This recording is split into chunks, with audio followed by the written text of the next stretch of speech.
people are allergic to being nice up there. So it's like, hey, you look good today. Achoo! You know what I mean? It's like completely allergic. Stephen A. Smith, listen, if you're listening to this, bro, like, you got blessed. If a Bible verse is in your bio and you can't recite it, I need you to take a little life reflection. Because now I base my life on the fact that I'm a follower of Jesus and I love people like Jesus because I have a relationship with him. I want to have a relationship with people.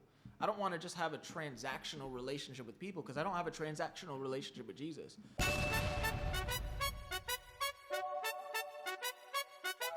What's up, guys? Lift and Love. Lift and Love here. Where did you pull this question from? Why is that? Lift Love. Crochet. We out. What's up, guys? Welcome back to the Lifting Love podcast. You are awesome. If you haven't, hit that subscribe button down below. And also shout out to our sponsor for today, Lake Hickory Pub and Marina, where Lake and Life meet. All their social media links will be down in the description below. Make sure you go support them. Shout out to them for allowing us to film here. But that's enough about me. That's enough about the sponsors.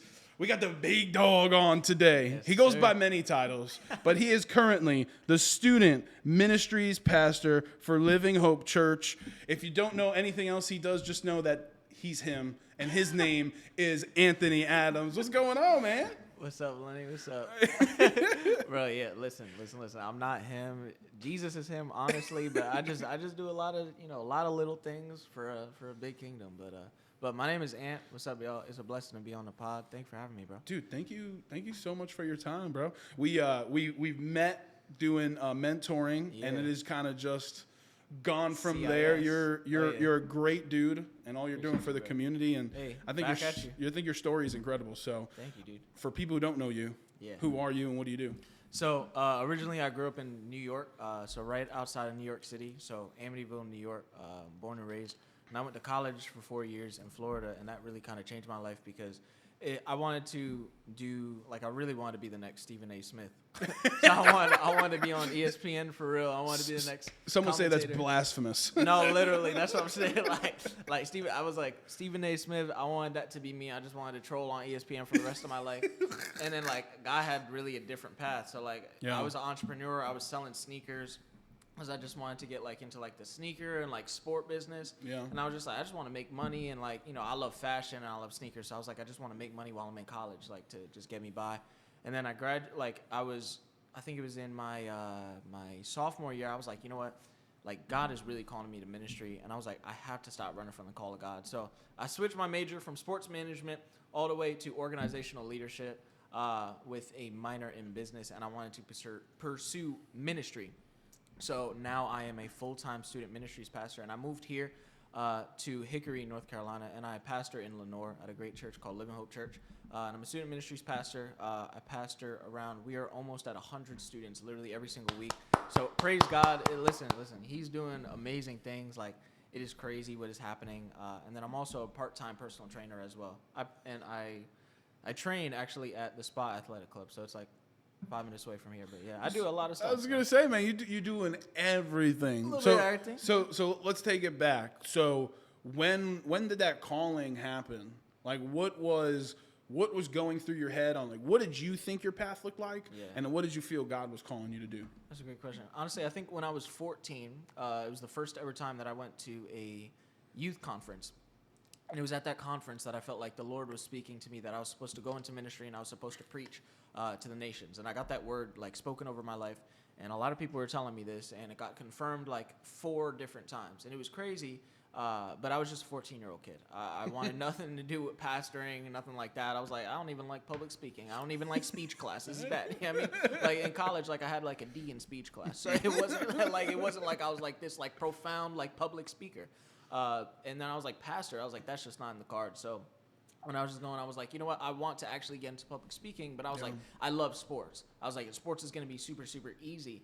And the Lord gave me the gift of public speaking, but little did I know that he was actually going to end up turning it around for his glory. And then literally second year of college, he was listen, bro, you ain't running from the call no more. It's you're supposed to go into ministry. I'm all right, God, all right, I guess I got to go into ministry. So now I've been pursuing ministry almost the last like 4 years, I've been serving in a lot of different capacities. I've done 2 church internships at amazing big churches, one in New York and one in Florida. So shout out to everybody who's taught me along the way, but really God completely transformed my path. So I was born to be a communicator. I thought it was supposed to be on ESPN, trolling with Stephen A. Smith on First Take, but, you know.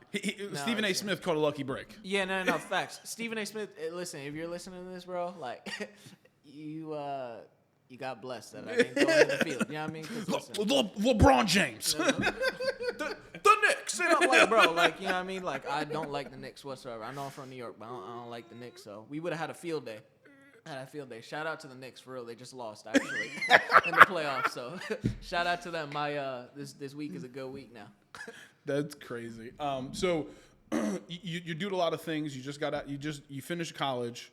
Yeah. Talk to me about sneakers. You talked to me before. Fashion's a big part. I mean, you're dripped out right now, like sauce right now. You out here with the Timbs on, representing New York, like. Yeah. Big New York. When did shoes come into your life? Like, what's that origin story about sneakers? So I remember it was in 2016. I believe it was in 2016 or 2017. I think it was 2016. I was in 9th grade. And I remember my dad, it was me and my dad, and we went to the Sunrise Mall, which actually you remember.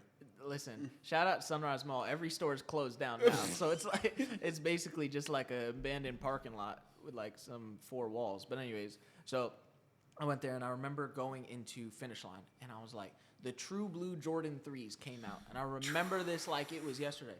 I went in the store, and it was my birthday. It was on my birthday. It was in the morning, and then my dad was like, pick out like any sneaker you want. Like, this is like, you know, for your birthday. Because that was at the time when you go into 9th grade, you're in high school, you know, you start to ask your parents, you're just like, you know what, just give me some money.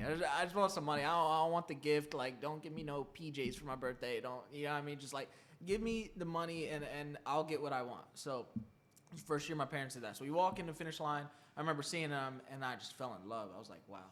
I was like, this is crazy. So I ended up purchasing them with my dad, and then the rest is history. So throughout all of high school, I was like dead broke, and I couldn't afford shoes. So I was like, I was a sneakerhead because I had loved these shoes, and they really lasted me through all of high school. And actually, when I was in college, I ended up buying a brand new pair. Because I was like, that's just my favorite sneaker of all time. Jordan 3, True Blue 3s, still have them till this day. But I remember in college, I was at the point where I was like, okay, like, it was after my grad party, so I had gotten money, and I was like, having, like, money, like, is a good feeling. But then, like, I remember I was like, I'm going to blow it all on sneakers. So I was like, how do I kind of like feed this passion of mine with like sneakers and fashion and stuff like that? I was like, I need to make my own money. Yeah. But I was like, but I'm in school, I'm in classes, I want to focus on this. And I also want to focus on my social life because I'm away from home. I'm in Florida. Like, this is fun. This is cool. Like, I want to hang out with my friends. So I was like, I need to find a way to make money while I'm still in my dorm room. So I started literally just like flipping my old sneakers that I had and like started cleaning sneakers for my friends in like around 2019 and 2020, like during like COVID time.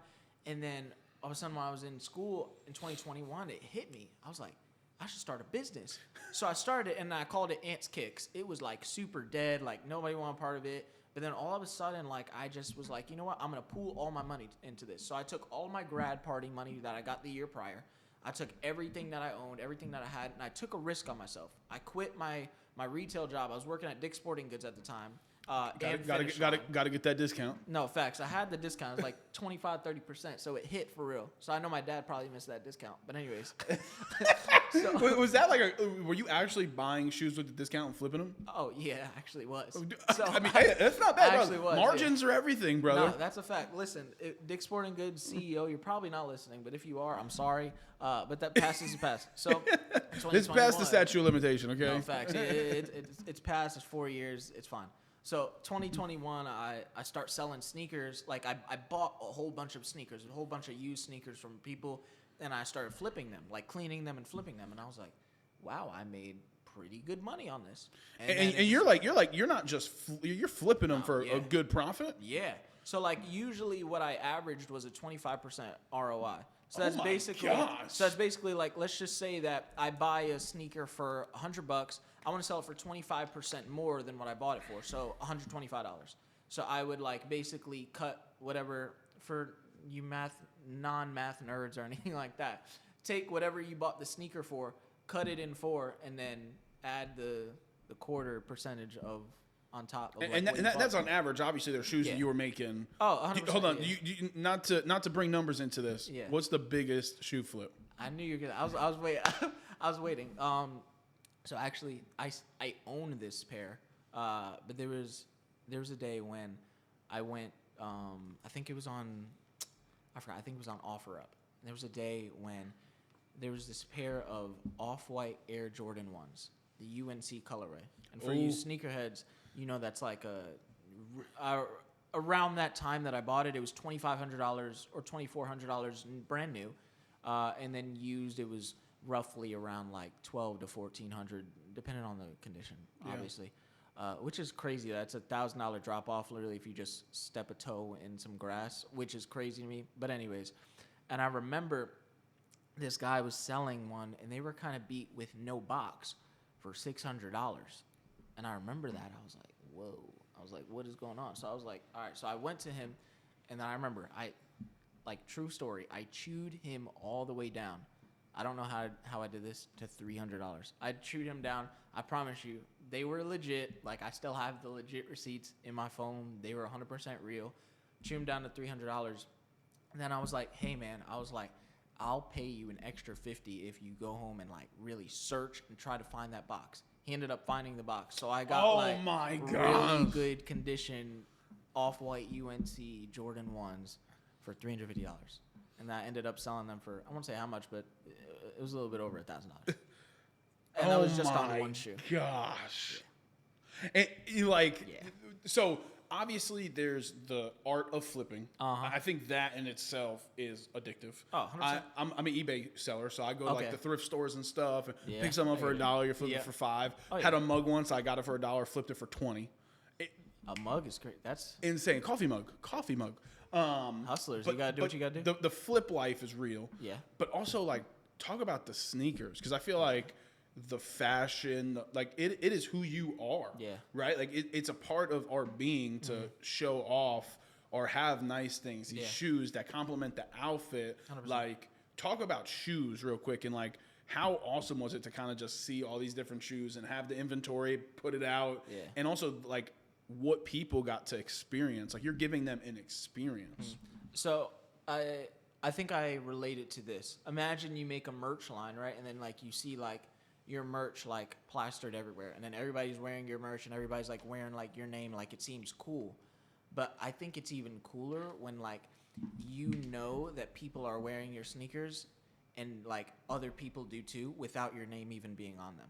Because it's, like, in college, like, I made sure I was, like, that I was the guy that everybody went to for sneakers, not just because, like, I was another version of Foot Locker, because you could go to Foot Locker, get, Air Force Ones for $100, like, anytime, but it was like, why would people buy from me? So, like, I actually said this before, it's like, you don't brand what you're selling, because everybody's selling sneakers, but you brand yourself.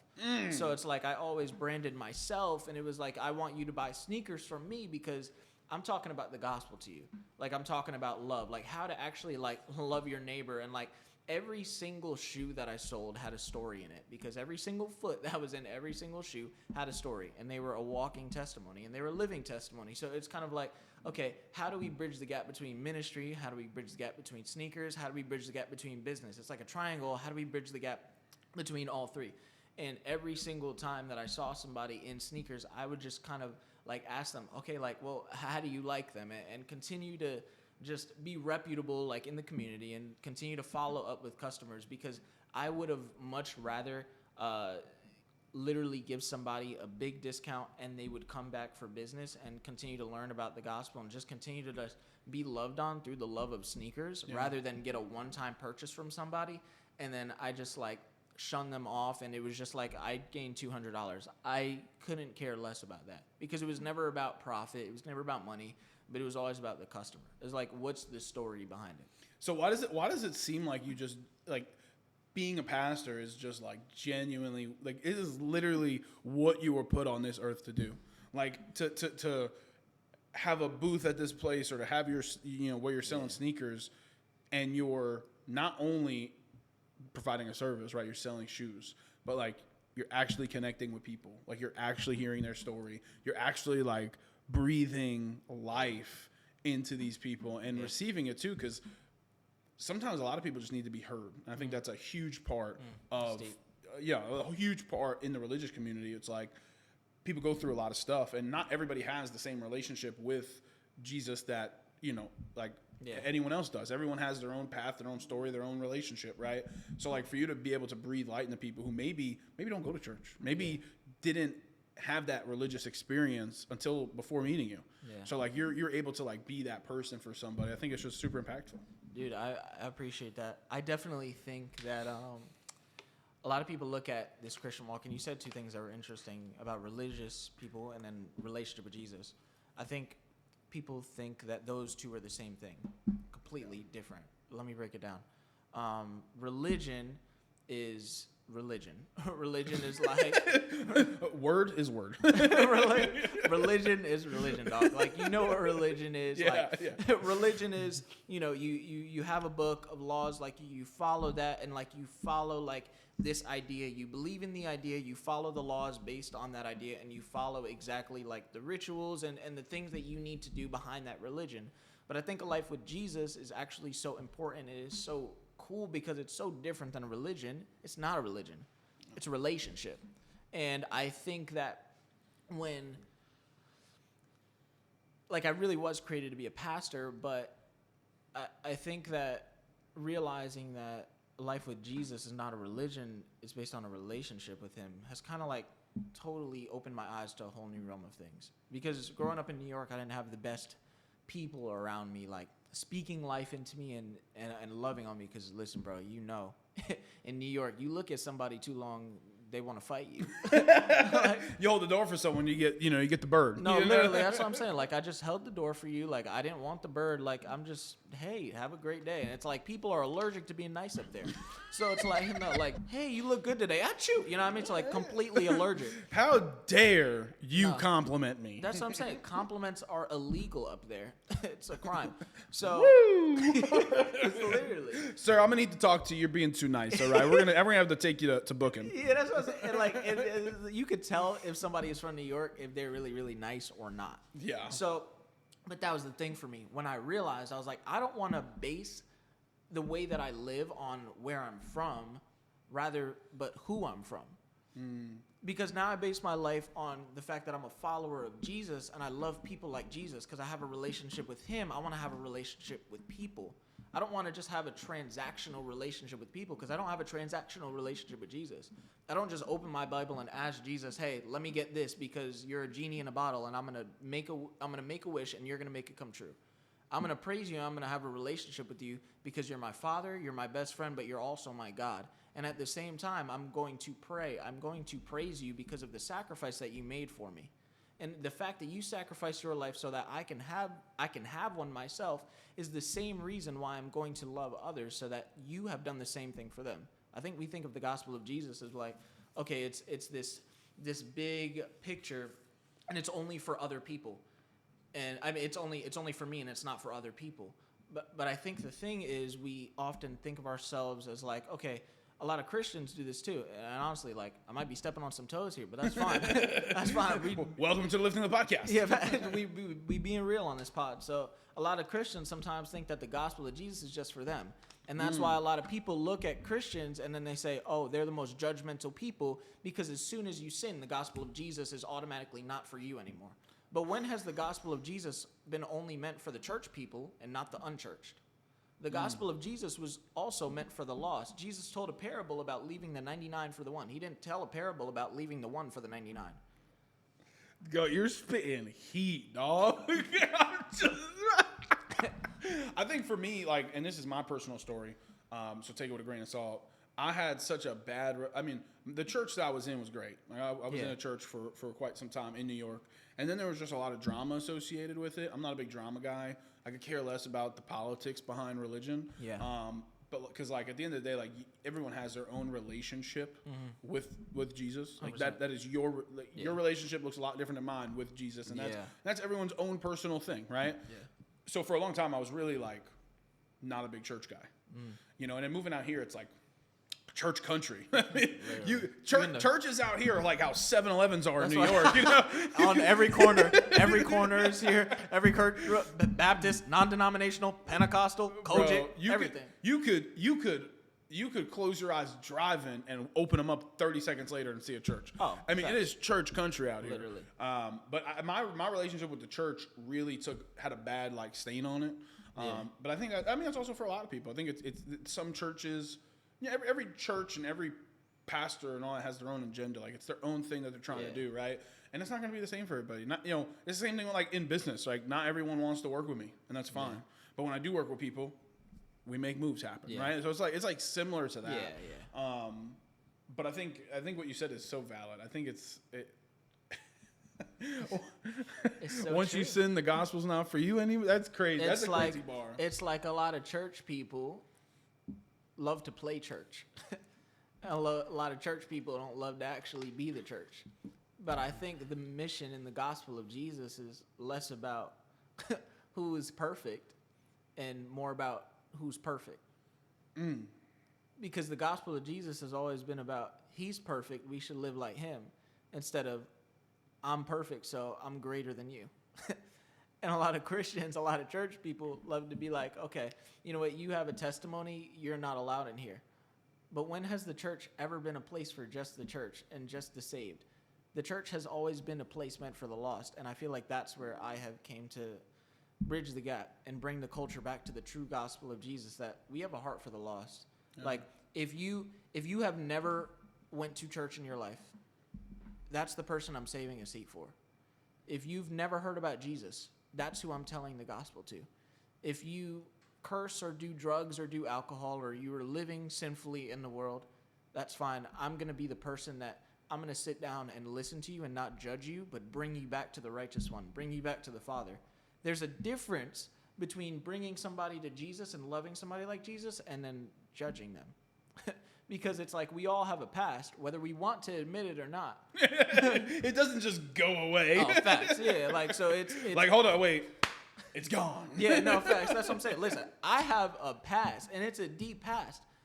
But at the same time, I have a future. At the same time, somebody else has a past, but at the same time, they have a future. So I can't look at people just based on their past when their past is their past. What's the point of being the church if you're not actually going to be the church? That's crazy. That's such a good bar, though. Can I quote some scripture to back it up? Go ahead, man. Go ahead. Acts chapter 7, I believe it's verse 48. It's this man by the name of Stephen, and he's talking to the council, and he's like on trial for his life. It's a crazy story. Look it up. Acts chapter 7. It's wild.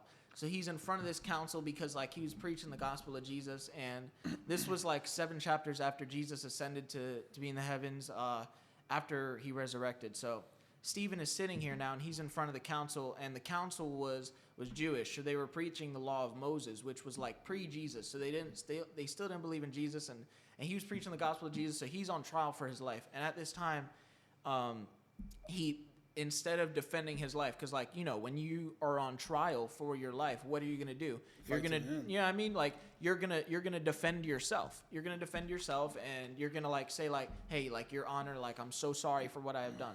Stephen took a different approach. He defended the gospel instead of himself. And what he did was he literally, from point A up to point B where he was at, he set an account and he told an account of the gospel of Jesus and exactly what happened. And then at the last part, when he was addressing the council, he was basically bashing them, saying like, this is what you do, this is what you're not doing, this is how you're not living like Jesus, you're not loving like Jesus, this is what you're teaching and it's wrong, this, that, and the third.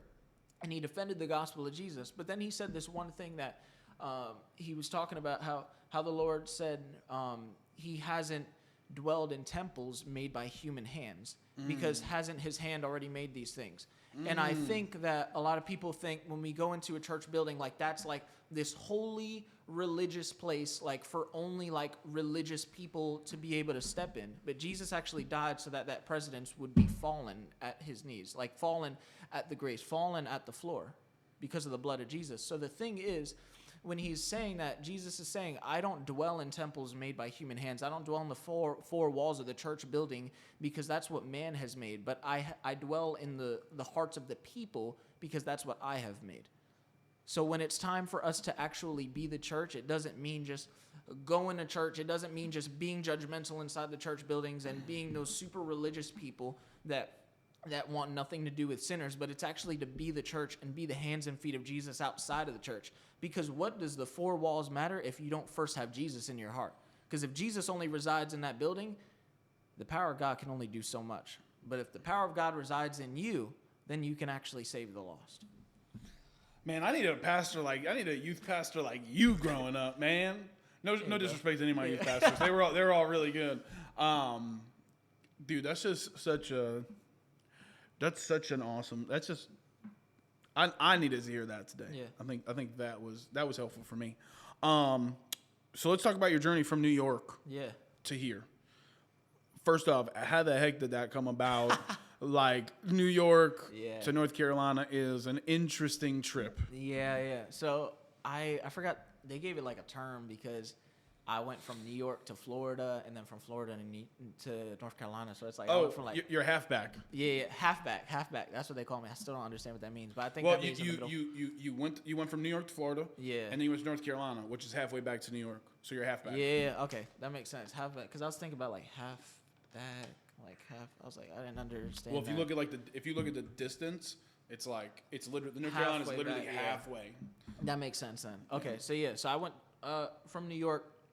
I felt God. I'm gonna just be transparent. I felt God calling me to a Christian school because I didn't want to wild out at a secular school and then literally not end up living for Jesus. Because I felt like if I went to a secular school, I would have been influenced by parties and like gossip and drugs, alcohol, stuff like that. Anyway, so I went to the Christian school.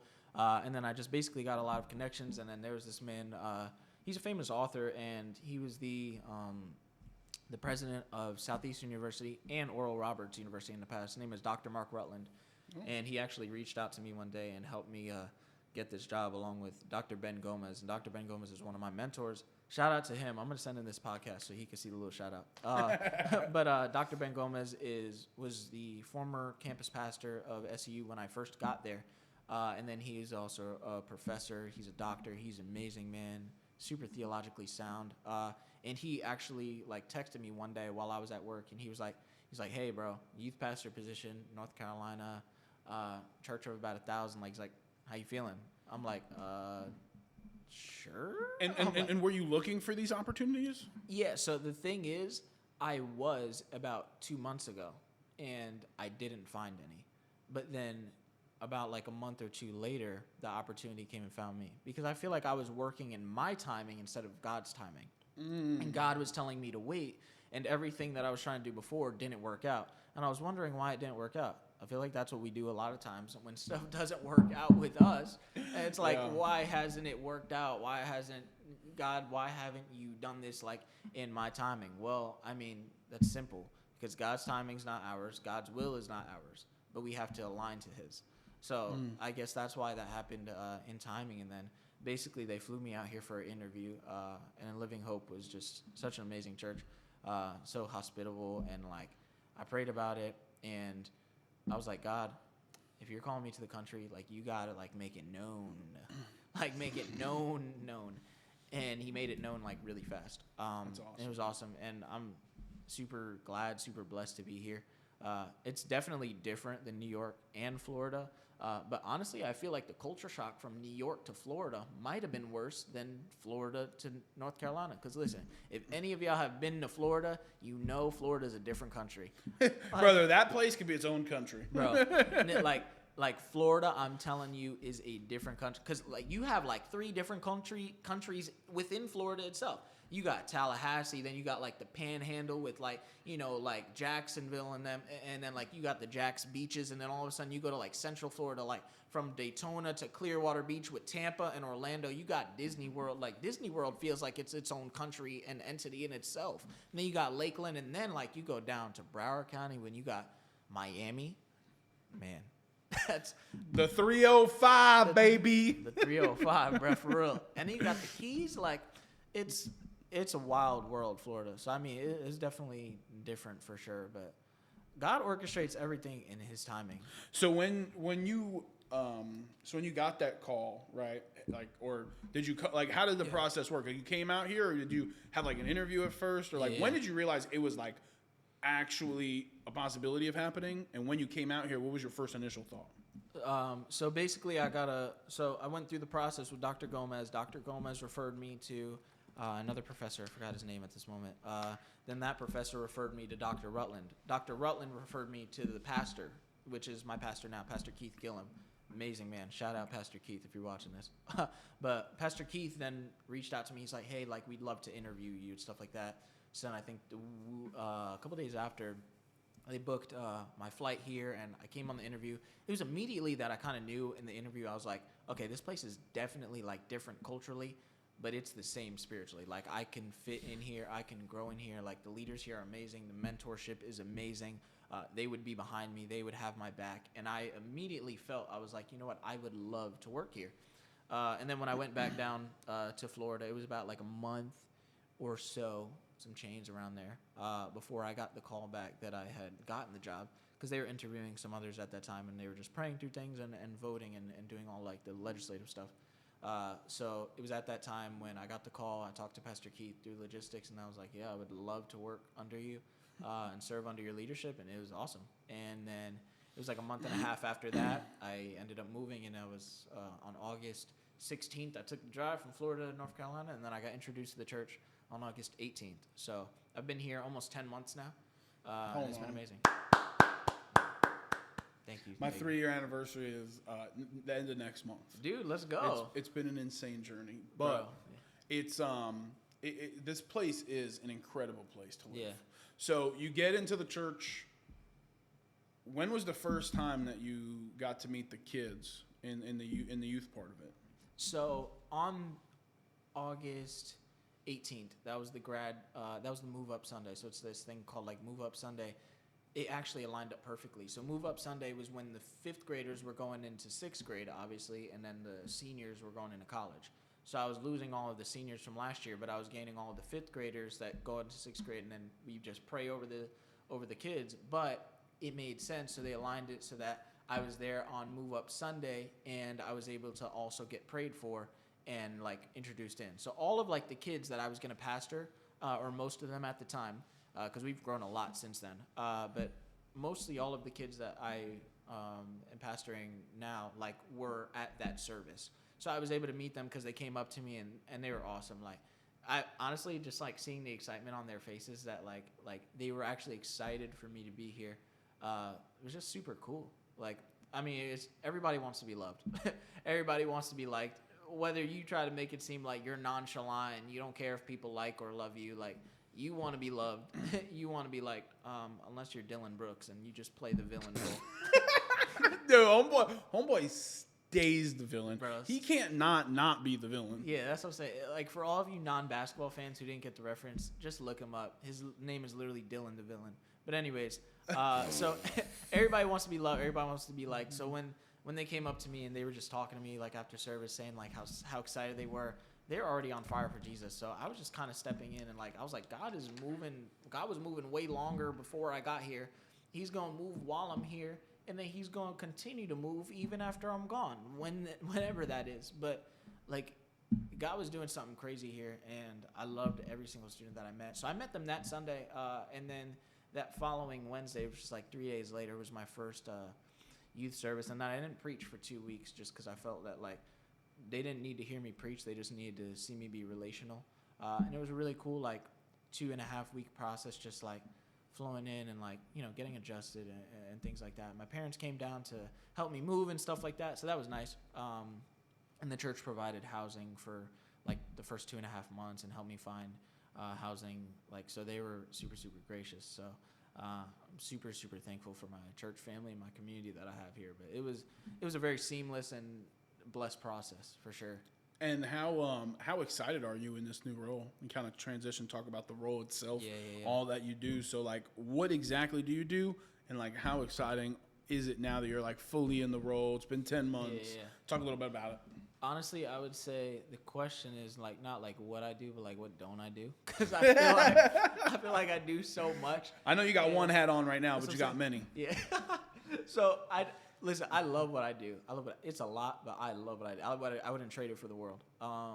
Every single student that I get to pastor every single week is amazing. So I guess from like a day to day or like a week to week flow, we have youth service, which is our student service, every single Wednesday at 7 o'clock from 7 to around like 8:15 around there.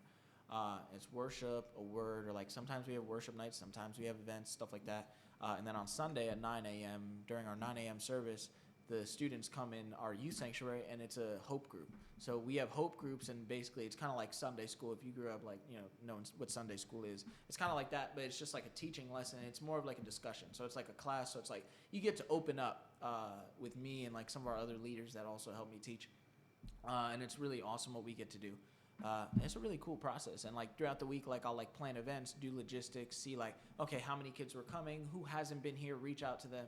I mentor in schools with a great guy named Lenny, and it was. Well, I'm sorry, you said amazing guy. I don't know who that is. So yeah, no, Lenny who? Yeah, that's actually the guy I'm sitting across from right now. Yeah, but he's pretty cool. But yeah, so like mentoring, just being in the schools, just being active. I do like a whole bunch of like little things. Really big things. But another big thing that my church does really well, and all of our pastors on staff, not just me, all of our pastors, they do this. We do hospital visits and nursing home visits. So like anybody who's in need, like no matter how big of a church we are, like we are a church.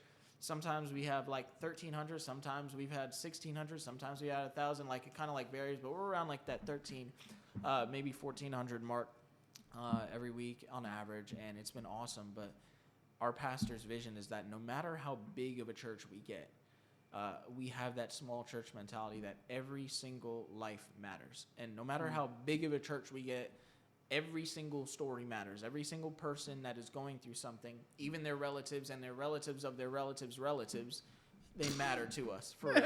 And we will visit anybody and everybody, just making sure that everybody hears about Jesus, whether you go to our church or not, whether you're really connected to our church or whether you haven't been in like a year. We just make sure that everybody has a pastor when they need it.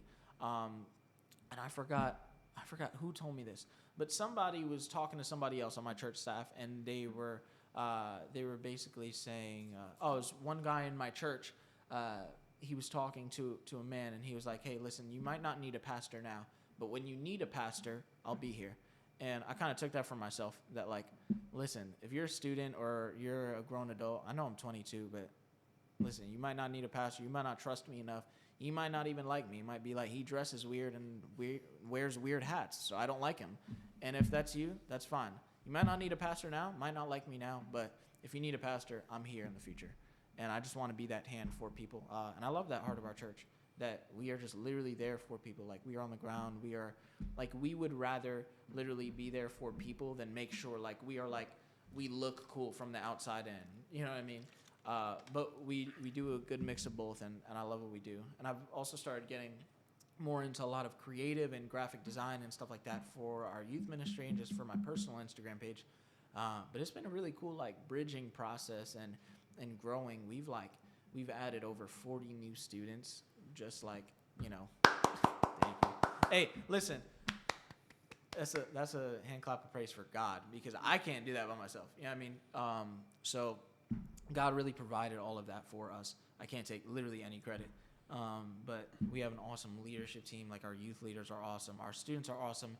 They're inviting more people than I can even invite. It's like I invite like 3 kids, and then like those 3 kids invite 10 kids each, and then we have 30 new ones, and I'm like, hey, I'm like, what's up? That's awesome. Like I had the other day, some girl, she came up to me and asked me, because she's friends of one of our students, and she asked me, hey, Pastor Ant? I'm like, yeah, what's up?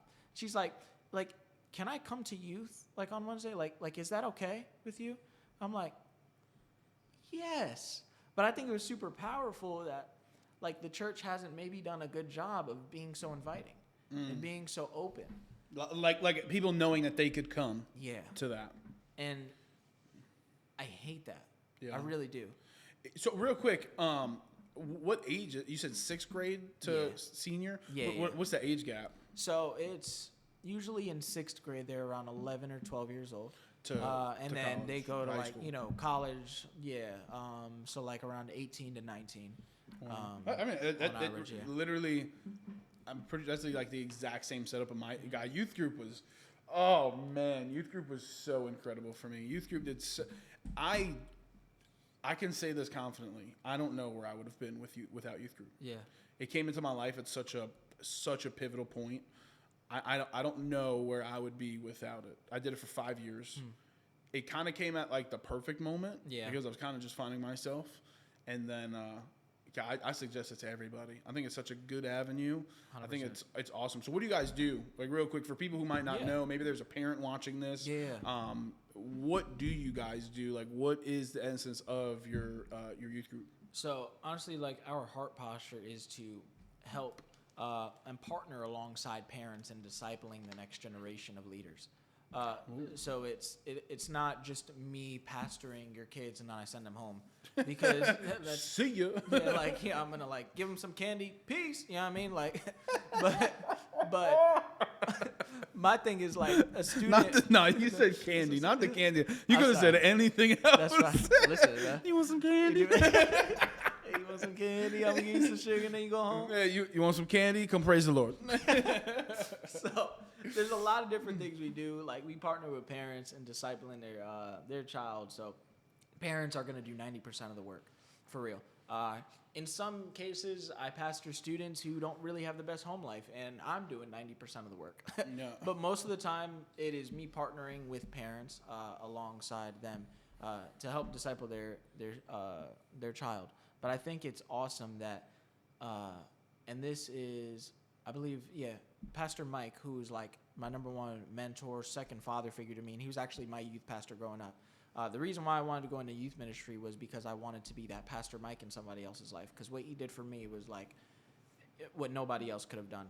But he told me this thing, and it has completely marked my life, marked my ministry experience, and it is the greatest piece of advice I have ever received, ever. And he told me this. He said, students might not ever remember a message that you preach, but they'll remember moments when you showed up. And it was so deep because that's so true. Mm-hmm. They can only have so much of an attention span for 20, 30 minutes. I think pastors nowadays, we focus so much on our ministry, and we think about our ministry and it's like, how well can I preach? How good of content can I get out there from my message? I couldn't care less about the good content that I could create from a message that I've spent a month on if I'm not actually discipling and showing up for students when it matters most. Like, are you going to their games? Are you showing up at their dance recitals? Are you showing up at their plays even though you hate musicals? Okay, real quick, what's the craziest thing you sat through that you didn't like? You don't have to name names, yeah, but like, yeah. Or been invited to that you had to politely say no to. Yeah. I'm trying not to give a cliche answer, but I mean, I really do love everything that I go to because I love every single student. Maybe it's just because of my heart, and I'm really called to this. How dare you be a good guy? Unbelievable. It's unacceptable. I know. Everybody watching here will be like, he's not being real. He's lying. He's lying. I'm like, I'm being so serious. Like, I love every single thing. I mean, I've been invited to like some like, chorus recitals, and like, I'm not the biggest fan of the way the schedule lined up. Yeah, that's what I'm saying. Like the way my gas is running in my car. Like, sorry, that was an inside joke. He's got a Tesla. Bro, just tell him you ran out of gas. You're technically not lying to them. I'm plugging Elon Musk right now, I guess. You ran out of gas. You didn't have enough gas to get the That's crazy. You're going to use that excuse one day. No, I am. And then they're going to be like, we know you drive a Tesla. We know you're lying. Well, I ran out of electricity. Electricity prices are up nowadays. But I mean, yeah. just to be funny, like, going to chorus recital is really like, I'm not a big chorus guy, but I love my students. Yeah. You know what I mean? So that's why you sacrifice, for what you want or what you would want to do. Literally. To build that relationship, because that relationship is going to take you further than anything. 100%. It's like literally a marriage. Like, if if you and your wife, you're like, your wife loves long walks on the beach and you hate the beach. You're like, I don't want anything to do with the sand. It gets in places that I don't want it to get in. And then you're like, you know what? I love you. So that's why I'm going to do this. And then you love doing it, not because you love doing it, but you love the person you're doing it with. Yeah.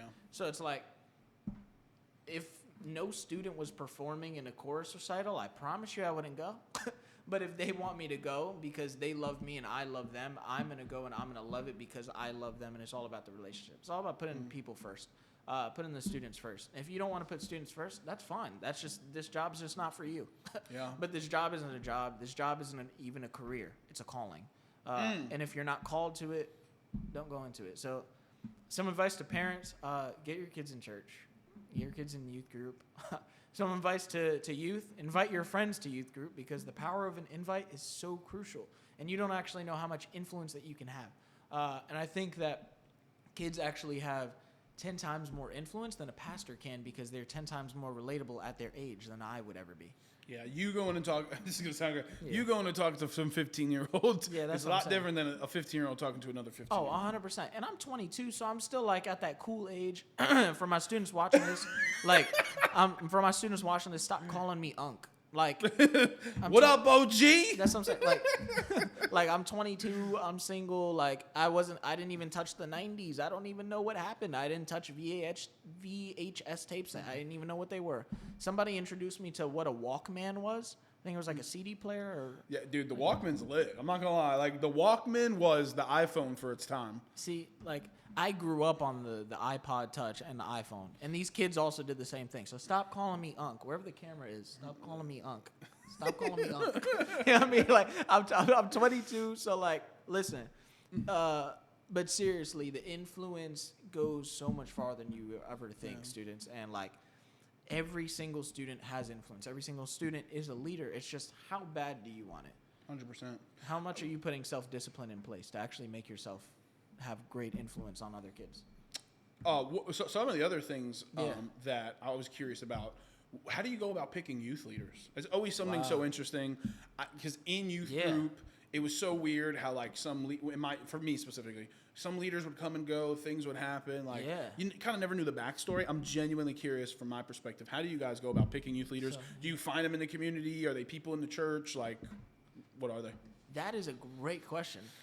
So I have a process. This is just like kind of like my mental process. Like, this is aside from the church process that we have.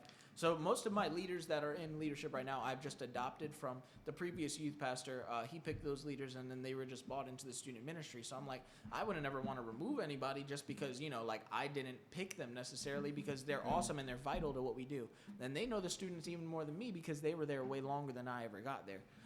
But I guess the process for me picking leaders going on here on forth is, I just want to see leaders who are hungry to pour into lives of students, leaders who are not the most qualified, because God doesn't call the qualified, he qualifies the called.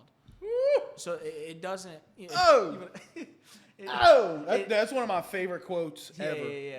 So it doesn't matter about how qualified you are on paper. I don't ask for anybody for their resume. Yeah. The number one thing I ask for is their heart. Why do you want to lead the next generation of students? And our new logo and our new slogan or vision statement, rather, not slogan. We're not a business. Vision statement is that Gen Z and Gen Alpha belong to Jesus. And the reason why that is our new vision statement is because a lot of people and let me choose my words wisely, a lot of adults and a lot of adult leaders in church believe that the next generation is corrupt because of the world around them. And they don't believe in social media. They don't believe in, like, the new age of, like, fashion and creativity. And they're like, okay, we need to do this the traditional way. But I've come to preach, and I've come to tell people that Gen Z and Gen Alpha belong to Jesus. No matter what people say, there's still revival breaking out. There are still lives getting saved. There are still minds being renewed and hearts being transformed by the gospel of Jesus. And don't get in the way of that. So my number one thing is, are you going to be a help to the student ministry, or are you going to be a hindrance? Do you believe in the next generation? Because my goal is to get every single student, when they are 22, to be 10 times of a better leader, a better man of God, and a better follower of the gospel than I am. if you are a leader and you are like, you know what, I want to like train them up to like, you know, so that they're like, you know, even like close to like my level, yeah, you're not joining. I'm so sorry. I want you to train up the next generation to take your role. I want you to train up the next generation so that they could train up the next generation about that until the day that the Lord comes back. Because that's my heart. It's like, if you are not called to this, if you are just going to bash kids and judge kids, that's fine. You could do that somewhere else. Outside these four walls. Yeah, outside these four walls. You ain't doing that in this student ministry. But our student ministry is literally all about, we want to see the church kids stay in church, and we want to see the lost come to church. So last couple questions as we wind down the pod. What do you want your legacy to be? Wow. Like when you think of Anthony Adams, what do you want your legacy to be? What do you want to be remembered for? I think that, once again, I'm not trying to give a Christianese answer. I'm not trying to give a cliche answer. What I want my legacy to be is what my family look at me as, and as my students look at me as. Was he a man of God? Was he a man of integrity? Was he a man that fortified his faith? Was he a man that spread the gospel of Jesus no matter what color, shape, size, no matter how the person looked? Did he love his wife? Did he love his kids? Did he train up the next generation like he was supposed to? And did he go make disciples like God called him to in Matthew chapter 28? Did he do that? And if the answer to all of those are yes, then my legacy is complete. I don't really care about fame. I don't care about a legacy. I don't care about like what people remember me for more than I care about what they remember that Jesus has done for them. My thing is like, I don't care if you remember what I did. I want you to remember what Jesus did for you. And my thing has never been about recognition for myself. My thing has never been about recognition for my ministry. My thing has never been recognition to the point where people love or like me. Galatians 1:10, it talks about how Paul says that if he cared about the approval of people, that means that he wouldn't be a servant of Christ. So my mission is, I don't care if you approve of me, because the only person that I'm trying to win their approval of is Jesus. James 3:1 talks about how judges and teachers will be judged more righteously. I'm going to be judged righteously, not just on my actions, but based on what I preach to other people. I want to only preach the gospel of Jesus, and that's my legacy. That people were like, he was a man that got me closer to Jesus. And if all of my students say, he helped me get to the place where I am today, that's all I ever ask. I just want them to relentlessly pursue Jesus. I want them to relentlessly love Jesus and love others like Jesus has called them to do, just as themselves. So I don't care about recognition. I don't care about the fame. I don't care about the money. Like, you can take it all. It ain't mine anyways. But it's all about the gospel of Jesus. Dude, you're such a good dude. Golly, man. Dude, since the minute I met you, I was like, dude, this guy just gives off good vibes. You're such a good dude, man. Jesus changed my life. Hey, so, listen. Thank you, bro. I feel that. So last two questions here. Yeah. Well, actually, real quick, talk a little bit about your personal training. I know we kind of didn't touch it. Oh wow! Yeah. I know you got too many hats. You know what I'm saying? You got to bring out the collection one day. But you got to be like, every time you take off the hat, there's just one there already. You know what I'm saying? We got to make that happen. That'd be a funny little skit to do. Funny. It's like, hey man, my name's Ann. I wear a lot of hats, but I'm gonna take this one off. And you know what I'm saying? Like I do a lot of things, and you know what I'm saying? That would be awesome. But talk a little bit about your personal training. I know your fitness journey is something. I mean, you don't look it, but you can lift. You know what I'm saying? You can lift. So I appreciate it. So in 2020, I was like super big. Like I was, I think, 245 pounds, and I remember I got my heart broken after my first year of college, 2021. So I went on a weight loss journey, and then I gotta get that revenge body. Oh, that's what I'm saying. I'm telling you, the heartbreak will get you in the gym. Listen, if you need some motivation to get in the gym, just get your heart broken. Just get your heart broken. I'm telling you, that'll really. She didn't love me. Oh my gosh, she left.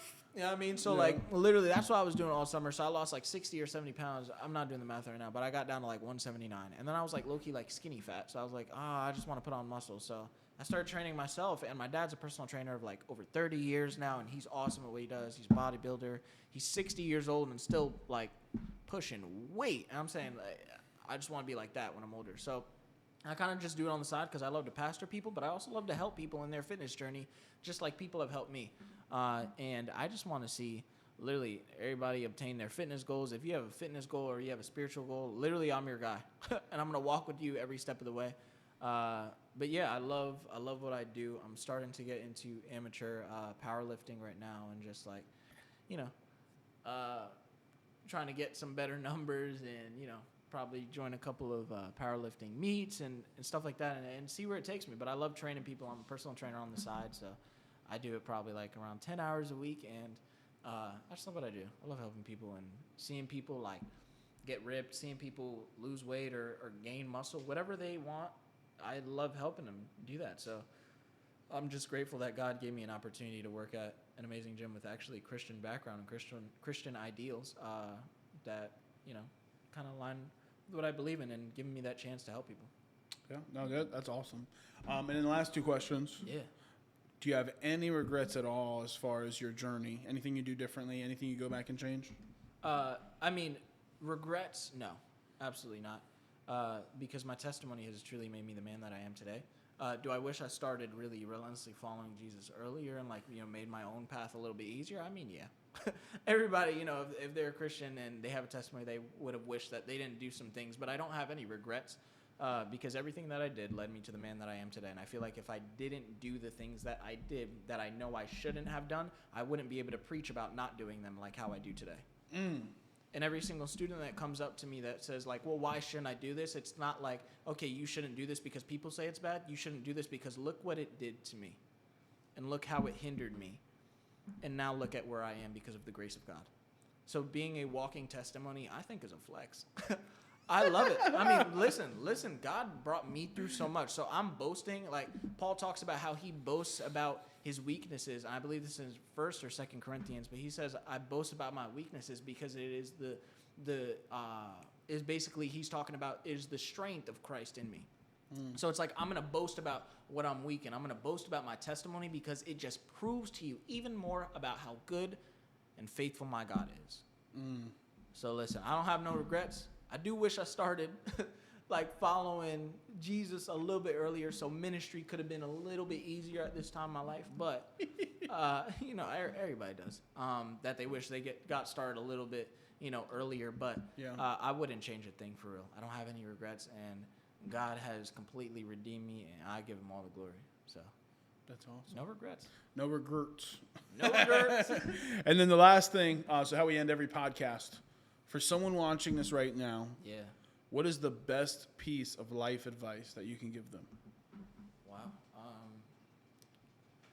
Can I give 2? Of course, it's your podcast. All right, cool. Thanks. So I guess this is my Christian advice, because I'm just a faith-based type of guy.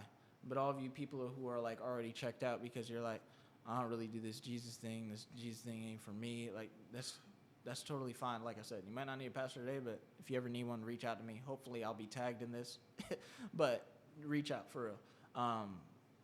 But I'll say this, for Christians who especially are going into ministry, or for Christians who, you know, are kind of doing this Jesus thing for clout,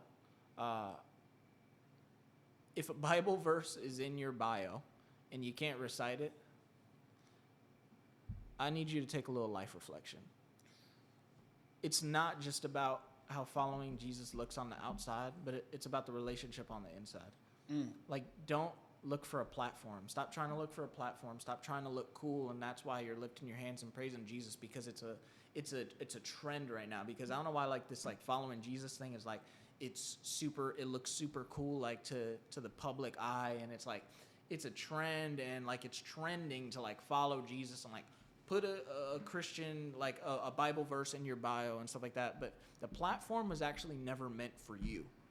The platform was for you to put Jesus on. So why are you trying to obtain the platform for yourself? Stop trying to make yourself look cooler by following Jesus on the outside that you actually forget to follow Him on the inside. Because a lot of the times we will put an Instagram we will put a verse in our Instagram bio, not be able to recite it. And we'll talk about praying like, hey, I'm praying for your, like, this is what God's calling you to do. And then we forgot to follow it ourselves. And that's never what Jesus preached. Jesus only preached the things that he lived. So let us do the same if we call ourselves followers of him. You can't call yourself a follower of Jesus without doing the things that Jesus actually did. Because to be a follower means to be an apprentice. Every single disciple, what they did was to be an apprentice. They had to leave their family. They had to leave their wealth. They had to leave their friends. They had to leave everything that they knew to follow the rabbi who was Jesus. To be a follower of Jesus, you have to lay down your own life to actually follow him. That's my Christian piece of advice. And then honestly, to tie into the podcast, the non-Christian advice, which is really still Christian advice, love people well. For people who don't love people well, why? You're going to meet somebody every single day that doesn't look like you. You're going to meet somebody every single day that doesn't think the same things as you. And I put out a post about this, like, no matter who you voted for, no matter what color you voted for, no matter what color you are, love people well. Because you don't love people based on the outside appearance or based on things that they believe in or based on things that they even do. But you love people because Christ first loved us. Love people well. Stop being mean. Like, being mean is not a flex. Stop trying to be a bully. Stop trying to be this, like, famous person who's, like, super Hollywood that, like, you can't talk to anybody because you're, like, so much greater than anybody. Love people well. Stop trying to make yourself seem like you're mean. I hated growing up in New York and, like, people were just completely mean. And I had to get out of that mindset. No reason. Bro. No reason. No reason. Love people well. That's the best life advice. Love people well. And then also, if you think that you're a leader, that's perfectly fine. But remember, don't forget, like, don't think so much about you leading others that you actually forget to lead yourself. Because we'll often give good advice and not take our own advice. A lot of us are relationship counselors with a lot of whole failed relationships. And then the absolute last thing, shout out your social media, the church's social media. How can people find you and connect with you? Listen, dude, thank you for having me on. Hopefully this blessed anybody who is watching. But my social media is Anthony X Adams, and that is my social media platform for, I think, everything. And then our church is Living Hope Church. It's in Lenoir, 1890 Connolly Springs Road. So if you want to look us up, Living Hope Church Lenoir. And then our youth page is LHC.students. So listen, if you guys want to follow what God is doing in our student ministry, if you want to follow on my personal walk with Jesus and just what I'm doing, or if you guys want to follow on, the personal training journey, you guys need a trainer, pastor, anything you guys need. Listen, I'm here for everybody who is watching this podcast. And yeah, so Anthony X Adams, follow me on all of that. And yeah, we'll be in touch. If you guys need me, I'll be here, just doing my thing, wearing the hats that God called me to wear. Seriously, shout out to Ant for his time. Thank you so much for coming on Lifting the Podcast. Make sure, of course, man. Make sure you go shout out his social media. Go check him out. Go check out the church and all they're doing with the students, the youth over there. One more time for Lake Hickory Pub Marina for allowing us to film our episode here where Lake and Life meet. Their social media will also be down in the description below. Lastly, hit that subscribe button because 70% of y'all watching this aren't even subscribed. So let's get that number up. I'm just saying. Hit that button. It's right there or there. I don't know because I'm looking at it reversed. It's right there. You see the button. If it ain't clicked, you got to click it. But until next time, most importantly, lift love, crush hate. We out.